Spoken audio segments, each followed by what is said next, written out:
Hey everyone, in this tutorial we're just going to give you a high-level overview of the automated email tool and why you should use it. The automated emailing tool serves two purposes for Amazon sellers. It helps them get more reviews and it creates a contact point between the buyer and the seller. With the emailing tool, you can send information like ebooks, tutorials, instructions, and even warranty information.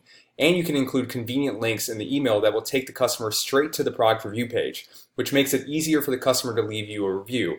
And everyone knows Amazon buyers like their convenience. The contact point, which is the email, makes it easy for your customers to reach you in the event something goes wrong with their order. Rather than logging on to Amazon, finding the order, and going to the buyer-seller messaging system, they can simply reply to your email. This helps prevent frustrated buyers from leaving you a negative review, as Amazon buyers are well known to shoot first and ask questions later. The automated emailing tool is broken into two pieces: the template builder, which is where you'll create your emails, and the campaign tab, which is where you'll create your email campaigns. Once you activate an email campaign, emails will be sent to your customers as orders come in and according to your campaign rules.